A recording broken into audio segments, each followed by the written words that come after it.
You know Gray Bar for electrical parts, but there's one more thing you may not be thinking of us for that can help maximize your next project's total value. Our pre-project planning services are designed to help you win the bid, save on labor costs, and keep your installers productive across your entire build. The sooner you call us, the better. Because when we're there from the beginning, we can anticipate your needs and help you solve problems before they become problems. Yep, Gray Bar does that.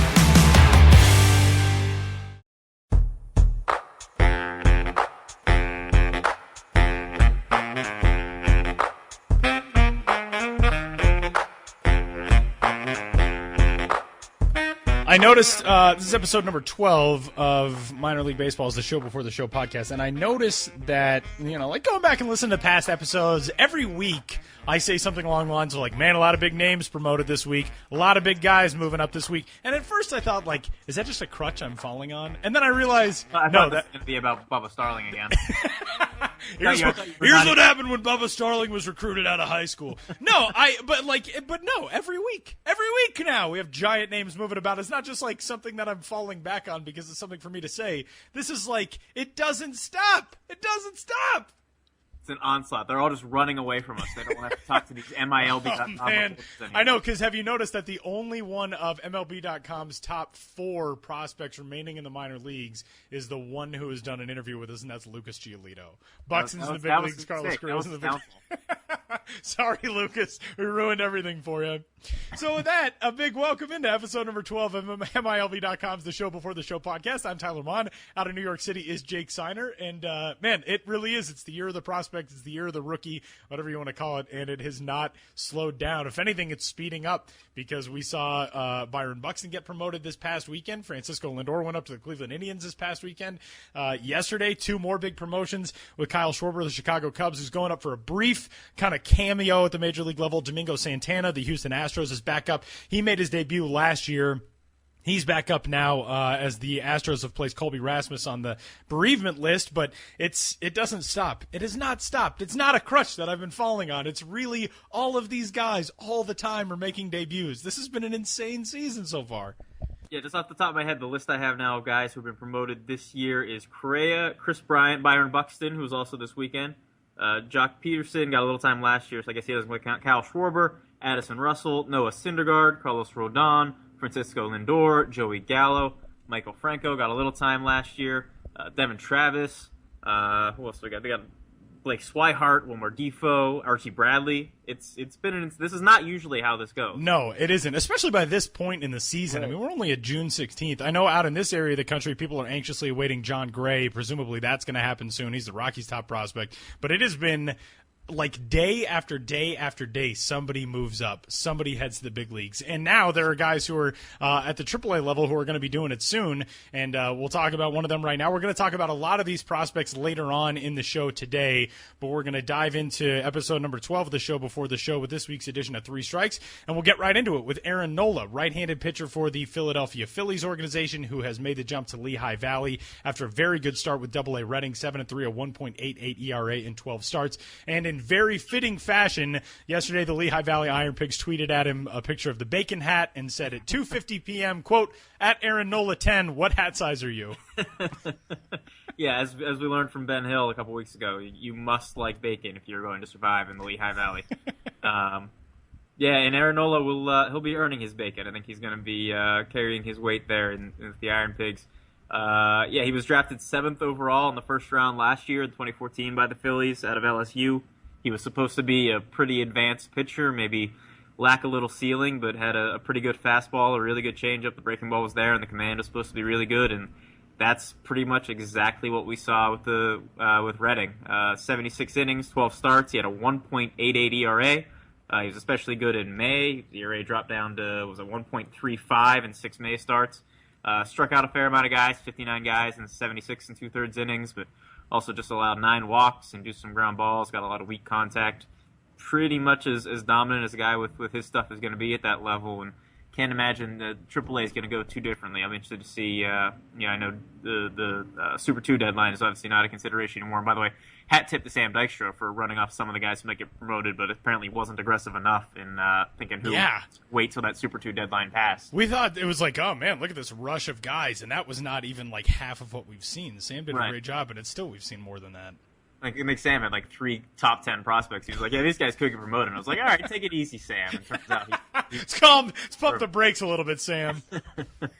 Nola could, I think, be one of those guys who joins them in the majors by the end of the year. Certainly is pitching like that. The control and the command has been as advertised, if anything, a little bit better. The stuff we're hearing is really good. And, certainly I think the Eastern League hitters are pretty happy to have him up and in the International League. One of the things, that we talked about a little bit last week with the draft is that when you draft a high-ceiling college arm, they have the ability to move so quickly. And he comes out of a big-time SEC school, a very successful program at LSU. And this isn't unexpected at all for Aaron Nola to see him ascending this quickly. But I think, Jake, you kind of hit the nail on the head there a minute ago. His numbers are so good in Double-A, you're not really challenging him anymore by leaving him in Double-A. So I like that the Phillies are taking this step to move him up. 7-3, a 1.88 ERA. Those numbers are good enough in themselves. But he's got a whip of 0.89. Opponents are only batting .219 against him. His command has been fantastic. 59 strikeouts against 9 walks and 76 2/3. Nothing left for Aaron Nola to prove at the Double-A level. Give him that challenge at the International League and see if he's in Philadelphia here within pretty short order. Yeah, it's interesting you mentioned last year. I've been thinking more about the conversation. Was that 2 weeks ago? We talked about Kolek with Miami, comparing him to Carlos Rodon or Nola, and at this point, it just if you had to pick, either Nola or I think Rodon's the first guy you'd pick, but picking between Nola and Kolek, Kolek has the higher ceiling. He's a high school kid who hits 100 miles an hour, but I just don't know how you can argue you'd rather have that than a guy who maybe doesn't throw as hard, but is already in AAA and succeeding and going to be helping the major league team by the end of the year. Strike 2, Jake. Fire away. We're going to switch gears from a really good pitching arm to a really good power bat. Yeah, a really good power bat that is hitting especially well lately in Class A Lake County. Bobby Bradley is a first baseman. He was the Indians' third-round pick last year and already looking like maybe one of the steals of that draft class. Certainly from a power standpoint, been one of the more impressive guys there. He played in the rookie-level Arizona League last year and won the Arizona Rookie League Triple Crown. This year he has struck out a little bit more. He got a very aggressive promotion to the Midwest League for a high school guy. So his batting average is taking a little hit, but that little hit has him down to hitting .279. The real story with Bradley is the power. He's got 11 home runs in just 38 games. He missed a little bit of time with injury. They had an oblique strain, and he's come back from that. He's got 4 home runs in his last 5 games, 5 in his last 8. He's on pace for 32 home runs, which sounds impressive. That's 32 runs for anybody. But for a teenager in the Midwest League, this is not a league where guys hit a lot of home runs. Last year, the league leader for the whole league hit 22 home runs, and last year was a little bit of an anomaly because it was a colder year. The weather hasn't been that much different this year, been a little bit warmer, a little better. But since 2010, there are only 3 guys who have even hit 20 home runs as teenagers in the Midwest League, and that's Matt Olson, Miguel Sano, and Nick Franklin. So you got Nick Franklin, one major leaguer, Miguel Sano, maybe the best power prospect left in the minors, and Matt Olson, who's probably right behind Sano for that title. Bradley, as a 19-year-old, is kind of forcing his way into this conversation.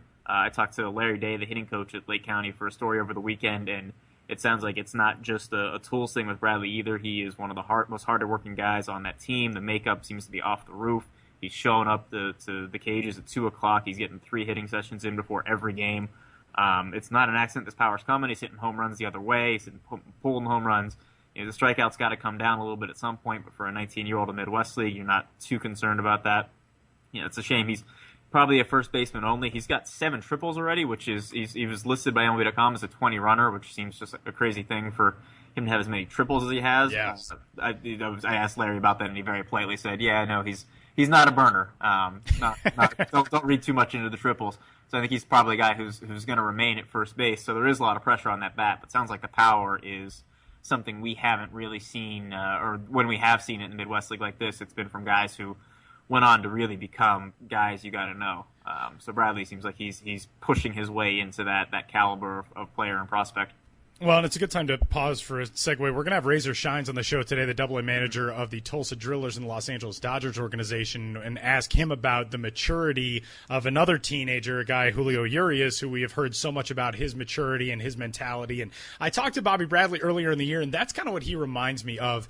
It was right after he came back from his injury that forced him out of action for about a month. It was an oblique strain, and this was back on May 12th. And he said that basically what he was able to do when he was shut down was just sit and observe and learn. He said, quote, "It shows you a whole other side of it. While you're not playing, you get to take all your mental at bats. You take way more at bats mentally than you would physically in a year, which is a really good thing."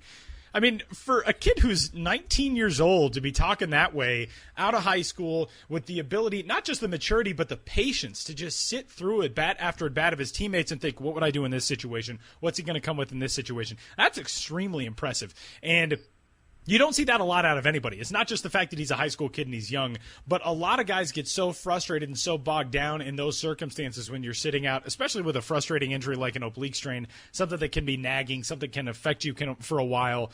For Bobby Bradley to say, no, I embraced that. I sat there. I talked with my hitting coach. He talked with Steve Carsey during games. He would say he would see things about what he could do and the way that he could approach things when he came back from the injury. That was extraordinarily impressive to me. He was the AZL MVP last year, and it looks like the Indians have really hit on a guy who could climb quicker than I think maybe some people saw for him coming out of the draft last year. But right now, I mean, like you said, his average has taken a bit of a dive. He's a 279 hitter, but he's OPSing 969. He's slugging 588. There's a lot to like about Bobby Bradley. Yeah, and that'll segue into then talking about another first baseman, too, with strike three. Another guy who the pressure is on the bat, but has a little more of a pedigree and a background than Bradley, and that's Dominic Smith with the Mets. Smith was a first-round pick back in 2013, and kind of disappointed, I think, a lot of Mets fans last year. He was assigned to full-season Savannah, and we talk about Bradley hitting so many home runs right off the bat. Smith hit one home run in 126 games with Savannah. Savannah's got a park that's tough on left-handed hitters, so you cut him a little bit of a break for that, but at the same time, one home run from a guy who's got to be a power-hitting first baseman. He's not going to play other positions. It was a little disconcerting. This year he's come out. He did hit 26 doubles in 2014, so that was sort of the silver lining there. He's come out this year. He kind of started out in the Florida State League looking like the same guy for a lot of April. And starting in May, he's just been outrageously good. The power we're still waiting for. He's only got 2 home runs, which he's got 2 home runs in his last, 20 games or something like that. In his first 162 full season games, he only had 1. So there's more power there. But he's up to 21 doubles for the season. And I talked to Luis Rojas, the manager at St. Lucie, for a story a couple weeks ago, and kind of shared some interesting things. He thought the big problem with Smith, and I thought this was really interesting, and it's something we've seen with some other prospects in the past too, is it wasn't that he doesn't have power and strength. When in BP, he'd hit balls a long way. You'd see him, going the other way, focusing on that. He could hit balls out to the opposite field, hit balls out to the pull side. The power is there, and it's not that he was swinging and missing a lot. The problem was that his hit tool was good enough where he was chasing pitches off the plate, and he was still connecting. But when he'd connect with those pitches, he was rolling over on ground balls. He was hitting pop-ups, or he was hitting weak rollers to the opposite field. He was not making the kind of authoritative contact you look for in a first baseman. So what Rojas said is he really saw an adjustment with Smith in late April, early May, where he started being more selective with what pitches he was going to swing at, started swinging at more pitches in the zone, and that allowed him to use a more authoritative swing and to really connect more. And he thinks that's what's leading to the doubles. We talked to him like 2 weeks ago, so it was early on in this hot streak that he's on now, and sort of been watching and monitoring and seeing, and it seems like more and more Rojas' theory that if Smith can just shrink down the strike zone, that he's going to be able to tap into more power, more strength, up the batting average. I mean, in May, he hit 276 with, how many of those doubles did he have? He had 13 of those doubles. OPS take up to 950. He's got a 918 OPS so far in June. He's hitting 362. He's got 7 more doubles. He's got another one of those home runs. Seems like a guy who is still a long way to go to maybe justify the profile and justify the first-round pick as a guy who's going to be a bat-first baseman. The home runs are going to have to come eventually, and the Florida State League is not an easy place to do that, but seems like he's trending finally in the right direction and at least showing a little bit to justify the Mets taking him so early in that 2013 draft. You know, one thing that's really interesting about guys like Dominic Smith, too, when you play at the lower levels, if you have an advanced bat and an advanced approach at the lower levels, that can actually harm you in certain ways because you talk about you want a guy like that to shrink the zone down. Sometimes pitching at the lower levels does not allow you to do that because you don't see as much around the zone. You don't see guys working in a tighter strike zone. Better hitters sometimes improve as they climb the ladder because they're able to work with higher quality pitching. They're able to work with stuff that's more around the zone. Sometimes it's a guy who will expand his zone on his own. He'll chase stuff that he shouldn't be chasing, all that kind of stuff. Other times it's just kind of dictated that way because he doesn't see a lot of quality stuff in terms of what he'll see at the advanced levels at high A, at double A, and at triple A. So a guy like Dominic Smith could be benefited by climbing the ladder just in terms of how he's going to see pitchers attack him. It's something that seems almost counterintuitive that hitters can get better as they climb the ladder because the pitching gets better, but that does happen sometimes with elite bats. And I mean, he's got a 55 graded bat. His hit tool, according to MLB.com, the power tool is graded out at a 50, which is just a little bit lower than what we see from Bobby Bradley, who's a 55 on that power scale. So that's something to keep an eye on, is as Dominic Smith climbs, maybe that's what's going to be better for him, is he'll see some higher quality approaches against him. Yeah, and I don't want to speak for the MLB.com guys because I don't necessarily know their thinking, but I imagine their thinking is that's projecting 50 in-game power, but I don't think it's a fair representation of Smith's raw power. I think he has more strength than that. I don't know that he's certainly not Joey Gallo. He's not a guy who's got a chance to hit 30 or 40 home runs, but I think he's a guy, and this is interesting, I'm writing about Michael Conforto this week, and this ties in. It seems like the Mets are really identifying guys who are very, very proficient at using the whole field, and that's the thing they're prioritizing, especially with those first-round picks. Brandon Nemo is the same way, uses the opposite field almost to a fault. He almost doesn't have a swing where he pulls the ball and hits it hard, or certainly doesn't show it as often. It's a real focus on using the opposite field, the gap, and Smith, I think, really fits that. I think that's a tougher profile to make work at first base. I think if he's a center fielder or a third baseman or something, that you can be more encouraged that he's going to make those numbers work. So there aren't a lot of first basemen who can be, I mean, you basically got to be, Freddie Freeman, I think, is like a 20 home run hitter who can play first base, but it's because he hits 330 and gets on base and just smokes like 50 doubles a year.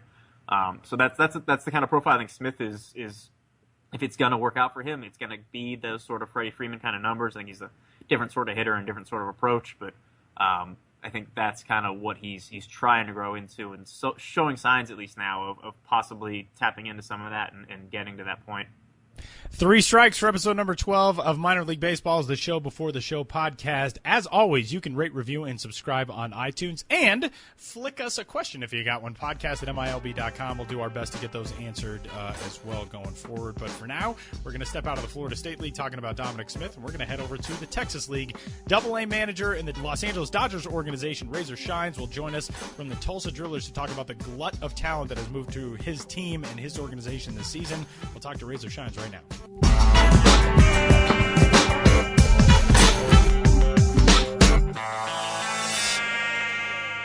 Our guest this week is the manager at Double-A Tulsa in the Los Angeles Dodgers organization, joined now by Razor Shines. Razor, how's everything going? Everything is going well. Just honored to be here and glad to be on your show. Yeah, we appreciate you taking the time. Wanted to ask you about, you've had a handful of pretty interesting and notable Dodgers prospects come through Tulsa this year. And we want to start with one of the most recent ones you actually just got promoted, was Hector Oliveira, who's a Cuban infielder. Had not played for about a year or so and came and played a handful of games with you guys. Just wanted to ask for your thoughts on what you saw from him and his time with you guys. It seemed like by the time he left, the bat certainly had warmed up and seemed like he had shaken some of that rust. Curious what you saw both at the plate just and in the field, too, with him. Well, the first thing you saw when you first took a look at him was his presence. He's a big, strong guy. And you say, wow, this is a guy. This is a guy that might be a piece. You know what I mean? A guy that can make a difference. And then you watch him and watch him move around and take batting practice and do all the things, and they look good.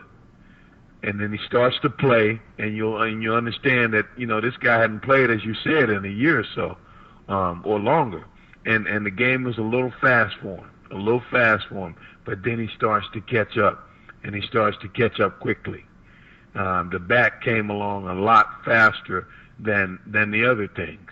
So I think you're going to see a special player when it's all said and done, when he adjusts to the speed of the game and get back into playing shape. Razor, he obviously had a lot more to adjust to than just the average prospect, too. I mean, with the fact that, he defects, he comes over. For those guys who come from Cuba have so much more in front of them because of, the difficulties of speaking the language and the fact that he had to leave home and all that kind of stuff. But did that stuff impress you as much as the way that, a guy's not going to go out and hit 316 or 318 in 6 games if he's that bogged down by everything that he's going through mentally as well. Did his adjustment impress you as much as what he was able to do on the field? The thing that impressed me the most about this kid was his work ethic. This kid listened. Obviously he had an interpreter there, but he listened. He wanted to learn, wanted to understand how we did things here, and he wanted to get better. He's a talented player, a very talented player. And I think the National League is going to find that out. Yeah, Razor, we started by asking you about a 30-year-old, and now we'll step back and ask you about a teenager that you've had there, Julio Urias, who obviously has been out for about a month now with the eye surgery. It was an elective thing. Just want to ask kind of what you saw. It's obviously very impressive for a kid that young to be that impressive that quickly in AA, and that's something we're kind of getting used to seeing from him. But what is it about him, both just from a stuff and physicality standpoint, but also just his makeup and his personality, I think is letting him have so much success so quickly at the AA level? Well, we'll start with his stuff. And it's as good as it gets, man. I am telling you that his stuff is electric. There are guys, you talk to opposing managers just to get a feel about what some of their players are saying. And their players are saying, man, this guy should be pitching at a lot higher level than this. And they're talking about a 19-year-old kid, 18, 19-year-old kid. And it's good to know. It's good to see. And then when you talk to Julio, he's one of the favorite guys in the clubhouse. Everybody loves him. He jokes around, plays around. But when it's time for work, there's not many people that work harder than this guy. Do you have an idea of where his timeline is now for coming back? How quickly you're expecting to get him back in the rotation? I do not know. What I do know is that the surgery was good. Everything went well. And he's eventually, or rather sooner than later, is going to get going. And hopefully before the year's out, pitch in L.A. That's got to be the plan. This guy's talented. This guy is very, very talented. So hopefully we'll get him back, get him ready. And that's going to take some time, but we'll take all the time that's needed with this kid. Razor, one of the things that people talk about with him is how mature he is for being, last year and this year, 16, 17, 18 years old. He gave one of the best quotes that I've read from any athlete in any sport this year, in which he was asked during spring training about his eye before going through surgery and all that stuff. And he said, that's just the way things work. God gave me a bad left eye, but a good left arm. And wow. That's not something that a 17-year-old thinks of saying. It seems like he is everything is advertised. Have you been around a kid who is that young but has the mentality that he has, and has not just on the field with obviously how he attacks guys and the way that he is professional and mature as a pitcher, but off the field? Have you been around somebody that young who acts the way he does? Yes. Corey Seager. That's what we call a perfect segue. Well, then let's dive into that, too, because those two guys were teammates for a little while to start the year, and Corey's now up at the AAA level. And he's another one. When we talk to Corey after, he'll go out and go 6 for 6, and we'll do a story on him. And, again, very polished, very professional. He's a guy of few words to us, but he says what he wants to say. He's got the 2 brothers who have had professional success as well. One of them's in the major leagues. Tell us about what it's been like being around Corey, because he has so much talent and is one of those guys where the whispers are starting to grow a little bit louder about when he's going to be in Los Angeles, but learn from, an older brother who's already in the big leagues, and has a lot of stuff going forward, and he's only 21. What was it like having him there for the start of the year? My goodness. It was, you don't want to say that you're at the AA level and you got a 20-year-old kid at the time that's relaxing your whole club. He is the guy that everybody looked to in every situation. It didn't matter. It didn't matter whether it was offensively or defensively. You're sitting in there, you're in the dugout, And the pitching coach goes, man, I hope he hits it to Corey. Yeah, Razor, I think there's a pretty strong narrative that Corey is sort of fighting being on the borders of being good enough to play shortstop defensively in the major leagues. I think that's the thing that a lot of people say, certainly outside of the organization. I'm curious just for your take on where he is defensively. It sounds like he's a guy that you have at least a lot of faith in if the ball gets there and he gets to it. Just curious how you think he's handling that, if you think he's a guy who can play there for a few years and then might have to move, or you think he's a guy that maybe we're all missing something in evaluating his defense. Well, you know what? I don't think he's going to have to move, and that's just my opinion. I don't think he's going to have to move. I think the speed of the game eventually tells you when and if you have to move. And Corey is a guy that is still doing things correctly. He's doing it well, and as you move up level to level, the speed of the game gets faster and faster, and he hadn't had a problem yet. So I think he's going to be just fine at shortstop. I really do. I mean, obviously he's a big kid, and so is Cal Ripken. I mean, he is a guy that I think can play shortstop on the major league level. And I tell you what, if not, he can play anywhere else. He can play third. He can play first. He can do anything he wants to do. He's that talented. Yeah, and Reza, we'll move on and ask you about one pitcher who you just had for a couple weeks now, and Jose De Leon, who put up numbers in the California League that we're not really used to seeing. He had 88 strikeouts in 16 2/3 innings so far this year. Been a little roughed up in his last couple outings with you guys, but certainly the reviews on the stuff and things we've heard have been really impressive about Jose. Just want to ask for what you've seen from him stuff-wise, and also about the deception is something we know that's he hides the ball pretty well. Curious if that's something you've noticed and picked up on with him so far. Well, you know, this kid is electric as well. I mean, you got a kid who I saw the Joey Gallo kid that's up in Texas right now that's doing a pretty good job up there. I saw this kid just really have his way with him.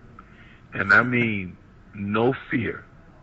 I mean, he gave up a leadoff home run to the third place hitter in the first inning, and 6 innings later, he's still in the game. That's the only run they've gotten, and he's got 11 strikeouts. I mean, this guy is pretty good. You know, I don't know what's going to happen. I don't know, you know, the timetable they may have with him, but he is really good. He's a kid that has good composure as well. I mean, lately, you know, he got scuffled up a little bit, left a couple of balls up, and when you leave a couple of balls up on this level, they do get hit, and he'll learn from it. He's our starter tonight, and I'm excited to see him pitch every time he goes out. Razor, last thing for you here. We hear so much, I mean, everybody hears so much about the Dodgers at the major league level, the payroll, the glamour of that roster, all that kind of stuff. And I don't think people realize just how much talent there is in the minor league system as well. And we haven't seen that a lot, I guess, through the last, 10, 15 years of these massive payrolls in baseball. Generally, the teams that have these giant rosters, money-wise, don't have a lot in the minor leagues, but the Dodgers are definitely an exception to that. What's the energy like in the organization right now, where Corey Seager's on the way and he's one step away? Julio Urias is going to be there maybe before the end of the year, as you said. Some of these guys who are so talented and so young are going to break through and make impacts. Jock Peterson's already there doing that. What's the organization like in terms of the excitement level that surrounds all of this talent going to join all of that talent that's already there at the major league level? I can tell you this: it's good to be a Dodger. I can tell you that. I mean, the energy level is off the charts, and I saw it in spring training. It went.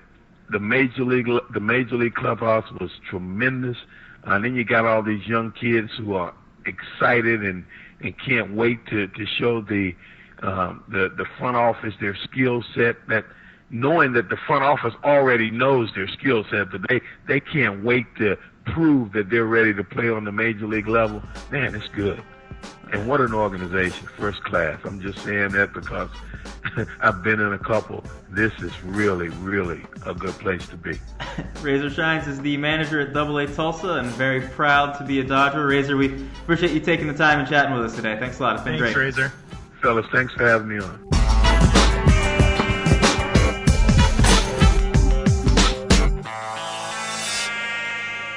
Huge thanks to Razor Shines for joining us from the Tulsa Drillers. It's a good time to be a Dodger, as Razor Shines said. The one thing that I wanted to ask him that I did not get a chance to ask him, when we do Miners Moniker Madness every summer, we used to do it in bracket form, and one of the bracket names was the Razor Shines bracket. I wonder if he ever knew that. I don't know. It's a high honor. I forgot we did the brackets, and that was. I wish we had those to still name this. I'm trying to think of managers we might name them after now. Razor Shines. Yeah, I know. I feel like there's a handful of managers that just could carry the day on their own. Yeah. Name brackets. Nothing's coming to me, but I'll tell you, midway through this segment, I'm going to come up with something. I'm just going to shout it out. Just yell it out. Why not? Episode number 12 of MILB.com is the Show Before the Show podcast. We're going to go back to sort of what we were talking about in the first segment, but didn't get to expound on there. We're going to talk about it now. This year of the prospect that we are now currently in has seen so much talent graduate from the minor leagues to the major leagues. And Jake and I thought it would be fun. Well, Jake, I'm going to give Jake all the credit because it's a fantastic idea. I don't deserve the credit for it because Jake thought of it. But we're going to setting this up for when it's a terrible segment. The blame on me. We're going to take our top 10 players. We're going to pick 5 each, and we're going to draft them based on how we think their careers will be as major leaguers going forward. What we would want to build a team around, our favorite 5 guys each. And we're going to start that off. I'm going to take the first pick. Jake's going to take the second. Just to be clear, this is rookies. This is guys that have been promoted this year we're talking about. Right, exactly. Guys who've been promoted this year, who got a token taste last year, the very recent talents who have graduated to Major League Baseball this season. We're going to start that conversation. We did one of those bat tosses, where you put one hand on top of the other to determine who takes the first pick. Actually, that didn't happen at all, and I don't even know if my description of that made sense. Do you know what I'm talking about? Like when kids... I told you to go first, and you said okay. That's basically how it actually happened. All right, let's get right into it. Carlos Correa would be my top overall pick. If I'm drafting guys who came up this year based on the projection of what their major league career is going to be, based on the position that he plays, the success that he's had at the minor league level, I'm taking Carlos Correa hands down. Plays shortstop, plays a fantastic shortstop. Just today, we're recording on Tuesday, he made a play against the Colorado Rockies. In the shift, he shifted to the first base side of second base, went to his right, dove, snared a ball, threw out a runner, hits unbelievably. As Jake has noted several times, added a decent amount of muscle this year, and it's maybe improved his range and his speed. It's improved him on the base paths rather than what you would fear for a guy at that position, it hampering him. Carlos Correa is the total package. Great personality, great maturity, very professional. I take Carlos Correa number 1 overall. Yeah, I think I probably would too if I had the first pick, but since I gave it away, I think it's close to you decreed. I think it's close to a coin flip, though, with the guy I'm going to take, who's Chris Bryant, the third baseman with the Cubs. You only question, even close to a question with him, was would the strikeouts be a problem in the major leagues? And so far, he's answered that with a resounding no. Through how many games has he played now? He's through 53 games in the majors. He's got a 482 slugging percentage, 403 on base percentage. He's hitting 294. He's got 7 home runs, 5 stolen bases. Defense at third base has been pretty good. He's going to be a cornerstone player. He's going to hit for power and get on base at third base. The makeup seems to be, the kind of thing that's going to fit in the clubhouse well. And I think those two are pretty clear top 2 for me at this point, especially with the way that Bryant is, his numbers and everything have translated to the major league level. So pretty easy number 2 for me there. Third overall is the top overall prospect in all of baseball, according to MLB.com, and that's Byron Buxton. I'm going to get my team shored up the middle. Buxton, at the start of the season, I mean, we know what difficulties he had last year staying healthy and all that kind of stuff, and wasn't really blowing the cover off the ball in Double-A Chattanooga until the end of April, beginning of May, and then he kind of slumped in May a little bit as well, but graduated to the major leagues last week and had upped his average and his OPS at Double-A Chattanooga to 283 and 840 respectively, and the tools are just off the charts with Buxton. In 12 games so far in June, a 370 average and 879 OPS. He grades out at or near the top of the scouting scale in basically every category. He's a 70 overall in the 20 to 80 scouting scale, according to MLB.com. He does everything. Despite the injuries, you still feel like the ceiling is probably as high as ever for Byron Buxton because he is 21 years old. A 5-tool guy. When he's healthy, there's nobody in baseball who's as good as him. I lucked out getting the number 1 pick because I get both Correa and Buxton. This team is loaded. Yeah, I think there's a tier that ends there, and then maybe not. I would argue this guy. I'm going to take Jock Peterson with the 4th pick, center fielder with the Dodgers, and he's. This is where it starts to get interesting with this practice, because Peterson ended last year as the 15th overall prospect by MLB.com, and I think that pretty fairly sums up kind of where I would have put him coming into the season. Thought obviously he was a really good prospect and probably a pretty good major leaguer, but he'd struck out a lot in AAA. You always have a little trouble projecting power just coming out of the PCL. Seems like a strong guy, but his first half of the season, I mean, he's put himself in position to win Rookie of the Year. He's got 17 home runs in 63 games. He is striking out in almost 30% of his at-bats. He's only hitting .249 as of this recording, but he's got the most WAR according to Fangraphs of any of those guys. His defense in center has been really good. He's a guy who I think has moved the needle for himself by having such a good pro debut. I think makes himself pretty clearly the fourth best guy of those promoted this year. One thing that I heard yesterday I thought was interesting, he has the highest percentage of 3 true outcome at bats in baseball this season. And I think, given what we... That's only because Joey Gallo doesn't qualify yet. Right, yeah, that's probably right. And given what we saw from Jock last year, especially in the PCL, he's going to turn himself into an all-around guy at the major league level. He's still extraordinarily young, and he has so much talent. Number 5 overall, I'm going to go to the mound. I'm going to take Noah Syndergaard at 5th overall. Syndergaard is one of my favorite guys to watch in the minors at the major league level. Fastball can get up to 98 miles an hour. It runs in on right-handed hitters. He's got a fantastic curveball. His changeup was very good last year, got a little bit better. Syndergaard, it's funny to think about the fact that the Mets got him in exchange for R.A. Dickey, because at that time you kind of thought, like, oh, man, R.A. Dickey turned into such a great story. The Mets were in a very odd transitional type of period. But to get Noah Syndergaard out of that deal, one of my favorite guys to watch as a competitor, what we've seen from him, on Twitter every once in a while, but on the mound, how fiery he can be. I love the way that Noah Syndergaard carries himself. I love his stuff. He was the Mets' top overall prospect coming into this year, number 9 overall in MLB.com's rankings of the top 100 prospects. He's my guy if I'm going to start a staff out of these guys. Yeah, I think probably that'd be my first pitcher off the board, but since you took one, I feel like I have to take one. I'll go with Carlos Rodon with the White Sox. Off to a pretty good start. Is already in the majors after being drafted just last year. He's got a 3.86 ERA in 10 appearances, 7 starts.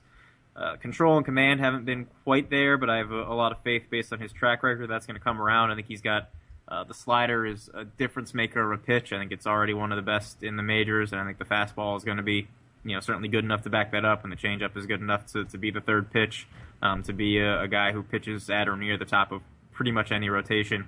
Don't know if he'll ever take Chris Sale as the ace in Chicago, but I think he's certainly going to come close and have a lot of faith, as much faith as you could certainly have in a pitching prospect this early in his career, that he's going to be a guy who eats innings and pitches successfully there. So I think I'd take Syndergaard first, but I'm happy to get Rodon. And Rodon's so polished. I mean, again, a high-level college arm, a guy who came out of NC State and really was not that far away from the major leagues when he came out as a draft prospect last year. I'm going to go back off of the pitching realm, and since we have to have a rivalry between these two teams, you took Chris Bryant, so I'm going to take Joey Gallo. And Gallo is a guy who is probably going to be ticketed back for Round Rock relatively soon. The Rangers said that when he was promoted, that he would get a taste of the major leagues. Then he would head to AAA and continue to refine his game there. But there is not anybody in the minor leagues who brings as much excitement with one tool to the game every day, to the plate every day, as Joey Gallo does with his power. Is he going to stick at third base? I think that remains to be seen. I personally think that Gallo has the athleticism to stay there, is a big guy for third base, but this is an age of big athletes. I mean, everybody said Troy Tulowitzki couldn't stick at shortstop. They've made the same claim about Chris Bryant over at third base. Everybody seems to want to project that those guys will not stay where they are.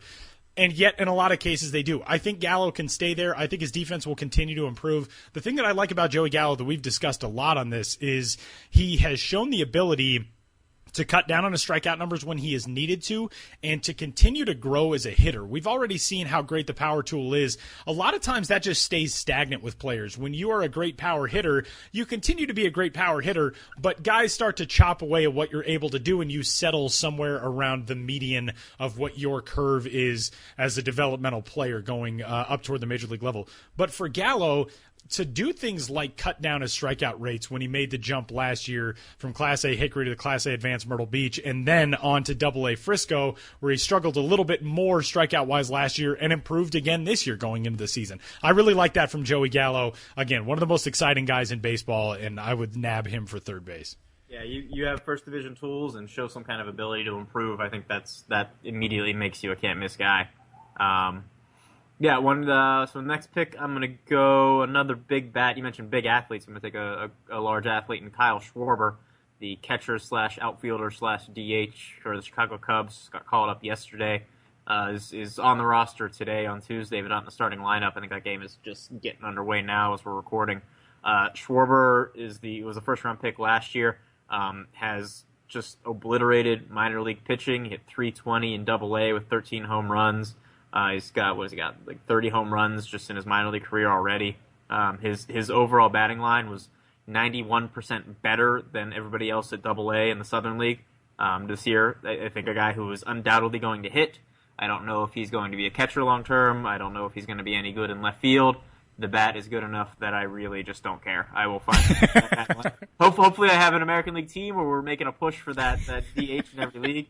But the bat's good enough. I don't care where defensively he ends up. I think it's going to play to a really good level. Schwarber is one of the most entertaining guys to watch too, in terms of his just straight offensive prowess. And yeah, it's so good that you don't really care whether or not he sticks where he is defensively, because it'll be fun enough to watch him. Even if he's not playing the greatest defense wherever he ends up being, the fact that he's going to go to the plate and just rake at every single opportunity offensively kind of makes it fine. I'm going to stick in the Cubs organization with my 9th and final pick in our top 5 each in our little fantasy draft here. And I like Jorge Soler a lot. Soler is a Cuban defector, defected in 2011, signed for $6 million as part of a 9-year contract that he inked with the Cubs. And after that, sort of couldn't figure out why he was in the minor leagues. He was so young when he came over. He was only 20 when he debuted in the Arizona League in 2012. Then he moved up to Peoria in the Midwest League, played just 34 games combined in his first season professionally, 55 games the next year with Daytona. Last year kind of struggled again with injuries, but he made his major league debut, and that's how good this kid is. Going into last season, he had only played 91 professional games, I believe, and still made his major league debut last year. Tools everywhere, as good as you will find across the board. And Soler, I remember watching him in a few games in spring training this year.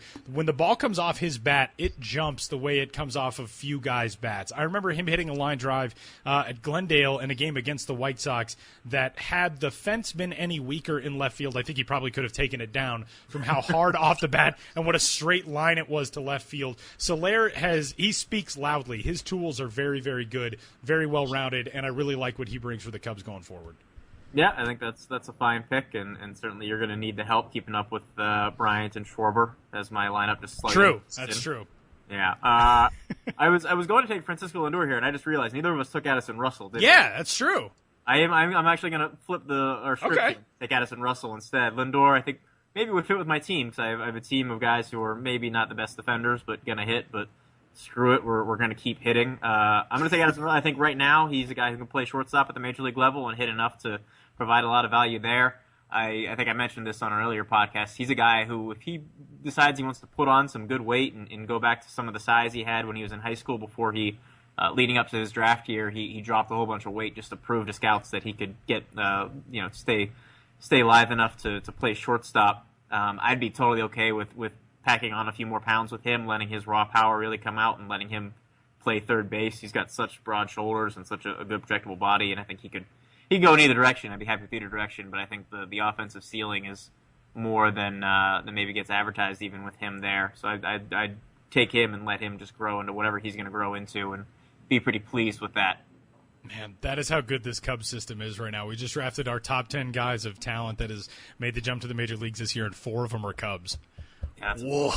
It's an exciting time to be a Cubs fan. And the Stanley Cup is going to be at Wrigley Field tonight. I just found out on the old Twitter machine. That's fun. Look at you, Chicago. That is fun. It's about time Wrigley Field saw a championship trophy. So those are our top 10, our 5 favorites from each for this massive year of the prospect that we have seen so far here in 2015.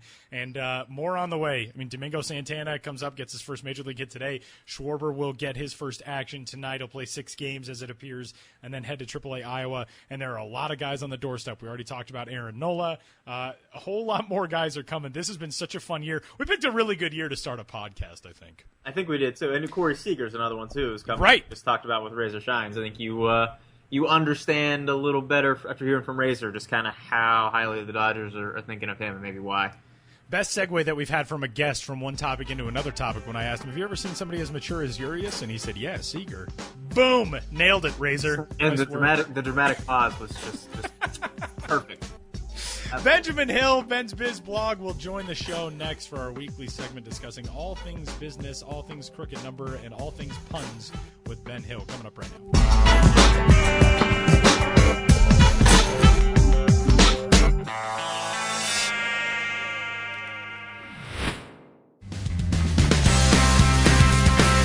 Hey, Show Before the Show listeners, Matt Harvey, Andrew McCutcheon, and Alex Gordon are just a few of the Major League Baseball stars who have played in the AAA All-Star Game. And now you can help select the players for this season's game at Warner Field in Omaha, Nebraska. Visit www.milb.com/ballot to cast your vote today. That's www.milb.com/ballot.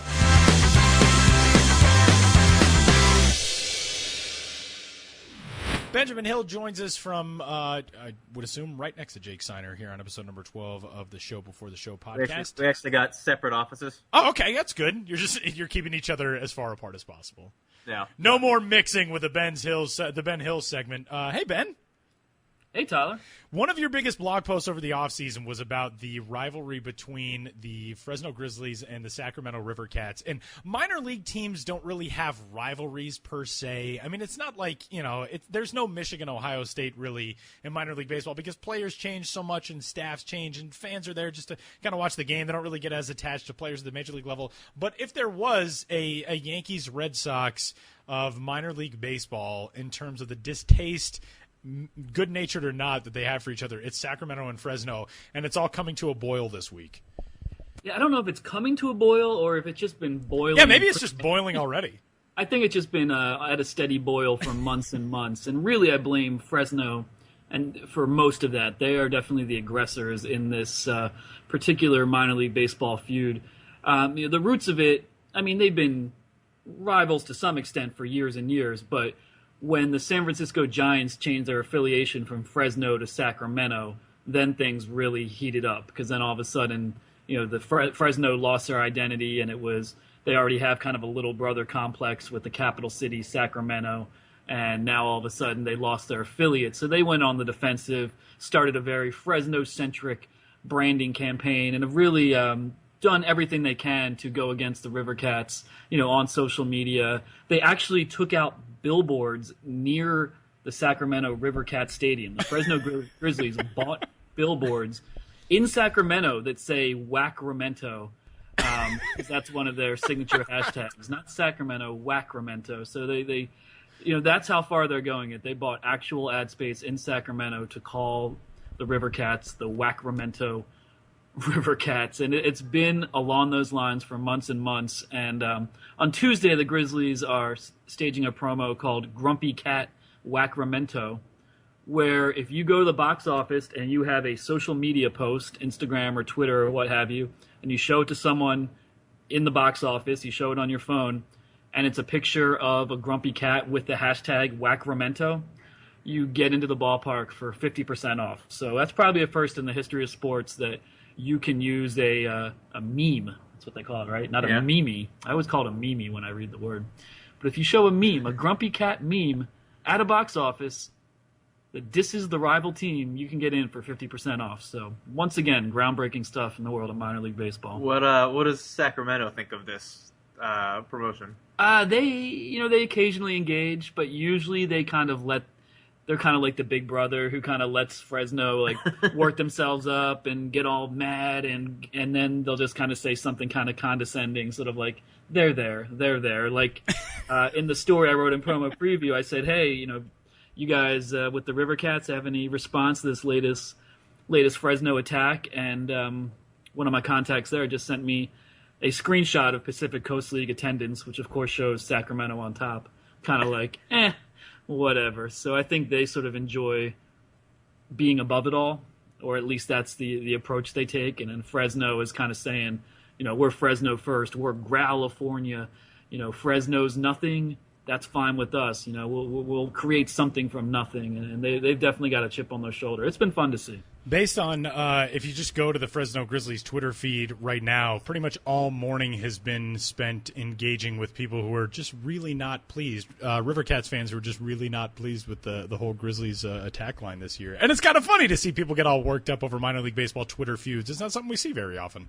No, and it gets a lot of attention. Teams are always scrambling for attention, and few things I've seen from my perspective get more consistent attention than a good old Twitter battle. It's become very much a 21st century way to have a rivalry, but really fun, and you can get, it's a perfect forum for quick insults back and forth. That's really what it's there for. Yeah. It's the entire point of Twitter.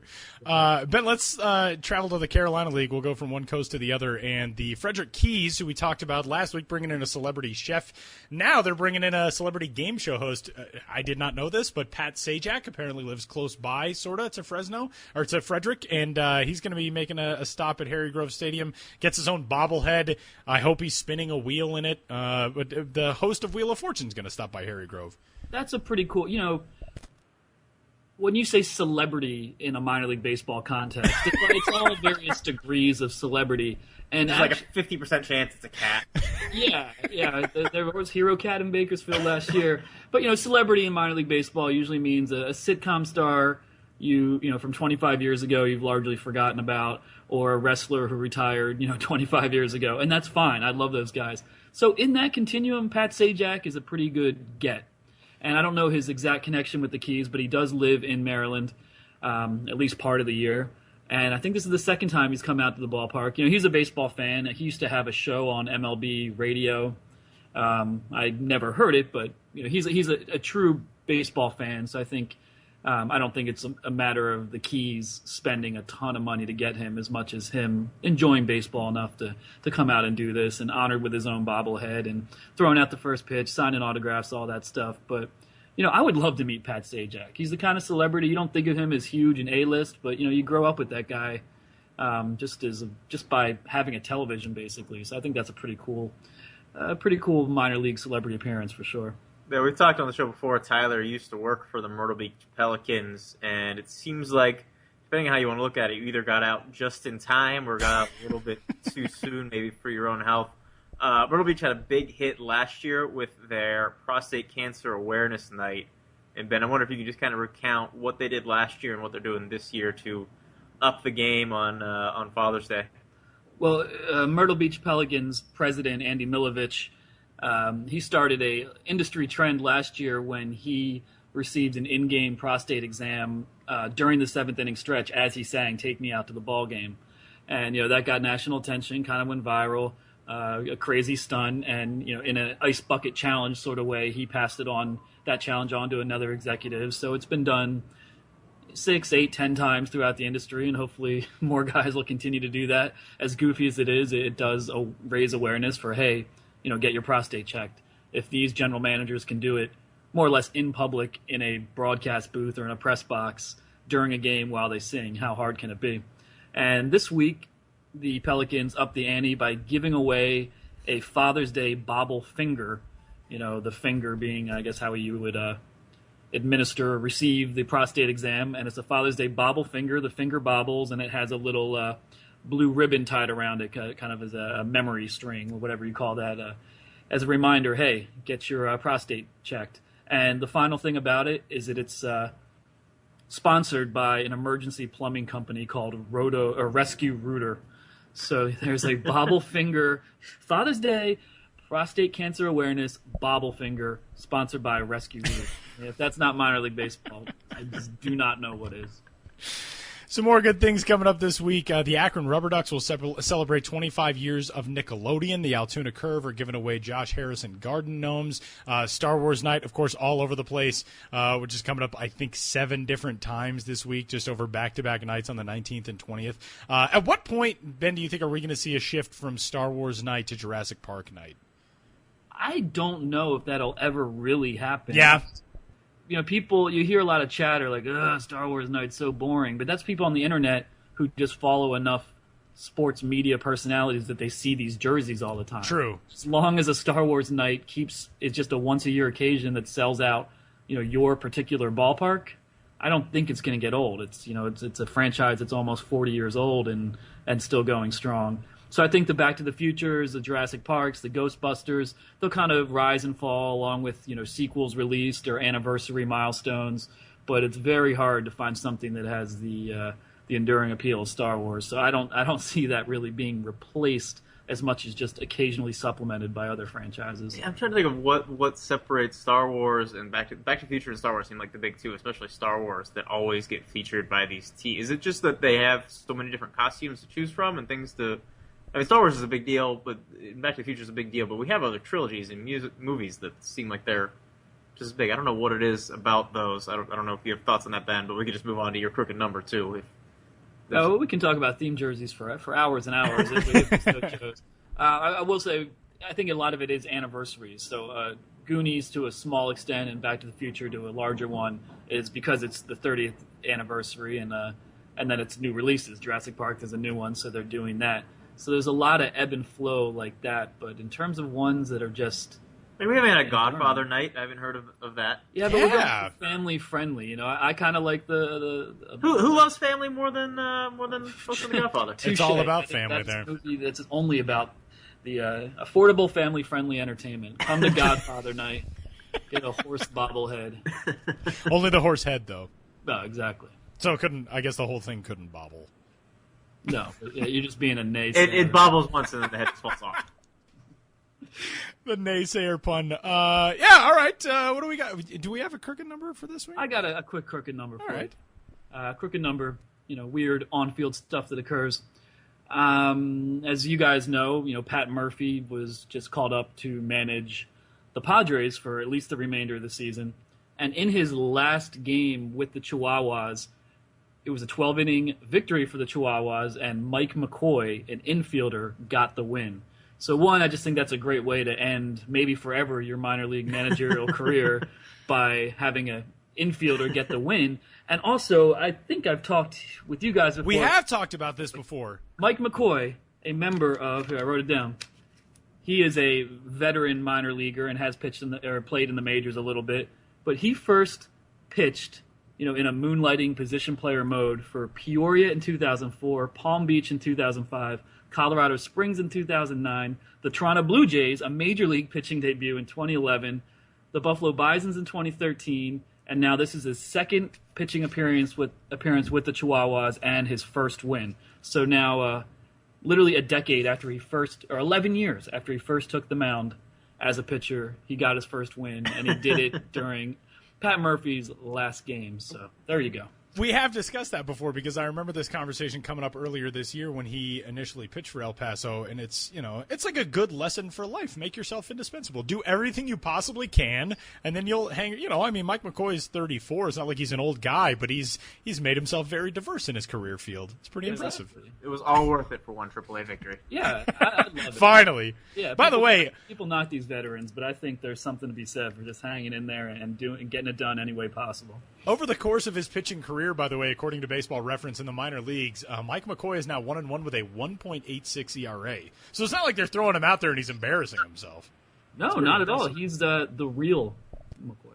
Oh, nailed it. Finally. You got naysayers in. We were talking about a horse bobblehead and the real McCoy. And our pun quota is filled for this week. Benjamin Hill from Ben's Biz blog. You can follow Ben on Twitter. He is at Ben's Biz. You can check out the blog as well, bensbiz.mlblogs.com. And, Ben, you're between trips right now, but you're gearing up for your next your minor league sojourn, correct? Right. A week from tomorrow, I'll hit the road and drive to Richmond, and that'll start a Virginia-centric trip. Almost all teams in Virginia, and then ending in West Virginia with the West Virginia Black Bears, who, of course, more specifically are playing in Morgantown. So that's coming up, a week from tomorrow. I'll be hitting the road. Looking forward to it. Formerly the Jamestown Jammers, and Ben will give you an inside peek as to how things are going for the first season of the Black Bears. Ben, thanks as always, man. We'll talk to you next week. Thank you.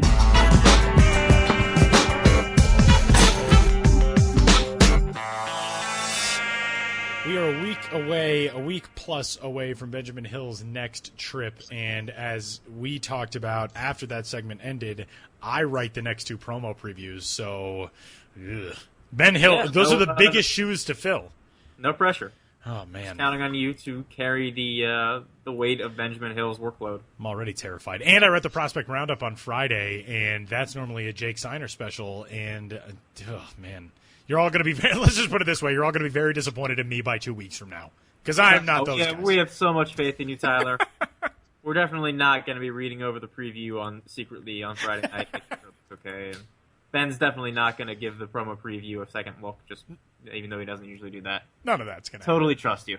None of that's going to happen. Wrapping up episode number 12 of MILB.com's The Show Before the Show. You can rate, review, and subscribe to us on iTunes. And check us out on the old Twitter machine as well, at Jake_Signer. I'm at Tyler Mon. Minor League Baseball is at MILB. And we got some other cool stuff on the site right now. Before that, just really quickly, we wanted to note, Ben did mention in that last segment that the San Diego Padres have announced that AAA El Paso manager Pat Murphy will serve as interim manager for the remainder of this season. I think that's really cool. There was some discussion a few weeks ago. The Milwaukee Brewers wanted permission to interview Pat Murphy and add him to their major league staff. The Padres did not grant that permission. Now maybe we understand why. Pat Murphy, by all accounts, one of the really, really good guys in minor league baseball. The few times I've talked to him, he's been outstanding. So really exciting news for Pat Murphy and for the Padres organization. Congratulations to him. And speaking of AAA, we also have, in a world that is much discussing All-Star Game balloting, you don't have to just vote for the Major League All-Stars, Royals fans. You can vote for AAA All-Stars as well. International League, Pacific Coast League will square off in Omaha at Warner Park on July 15th. You can go on to MILB.com/ballot right now and vote for your favorites to represent your team in the AAA All-Star Game. Yeah, you can get all the Storm Chasers in there. We can Exactly. A hometown crowd. They might as well be voting for Storm Chasers. It's in Omaha. Yeah, that would make sense. At least we got that coming up this week. We got the short season leagues are starting this week on Thursday. And if you're curious who's going to be in the short season leagues, we actually have a draft tracker on the website. If you go to the MILB.com homepage and scroll down a little bit, you find our 2015 MLB draft pick tracker, where we are keeping track of who signs where and what rosters they're assigned to. So, for instance, we can already tell you that Texas's Dylan Tate has been assigned to short season Spokane. I think that's the only one we have of the elite first round. We got Kevin Newman has been assigned to West Virginia, so he'll be there waiting for Ben in Morgantown. So if you're curious about where your team's first couple picks are going, you can head over to that draft tracker and figure it out from there. It's all there at MILB.com, and again, you can always check out the show there as well. You can listen to the show before the show on MILB.com, or you can find us on iTunes. Give us a rating, give us a review, give us a subscription. You can send your podcast questions if you are so inclined to podcast at MILB.com. And until next week, another fun one this week. I'm sure by next week, the rest of the top 100 will have been promoted to the big leagues, and Jake and I won't have anything to talk about at this rate. Yeah, I can just sit in silence for half an hour. Sounds I fun. think people would like that better than hearing my voice for a few minutes. So. Get out of here, Jake. Best part of the show before the show is Jake Signer. Everybody knows that. You're the one. Very, very kind of you to say. If we were a boy band, you would be the Justin Timberlake. I would be the which one was the Backstreet Boy who never actually sang? Was there one of those? How did I not know that? Kevin? Was it Kevin? I think it was Kevin. Okay. Was there a Kevin? I can't. God, the 90s me would be so mad. My 8th birthday present was tickets to a Backstreet Boys concert, and it's the best present I've ever gotten. Oh, man. In this boy band, the four of us, me, you, Ben, and Sam, I would be the Joey Fatone. Like, every once in a while, mildly entertaining, mostly annoying, I think. That's how everybody feels. That's a weird way to end the show. Yeah, we'll talk to you guys next week. We'll see who has joined the Major League ranks by next week, and maybe we will do an entire redraft of our top 10, depending on how this year of the prospect continues to go. But check out games all week long on MILB TV at MILB.com, and until episode number 13, enjoy watching some minor league baseball. We'll talk to you next week.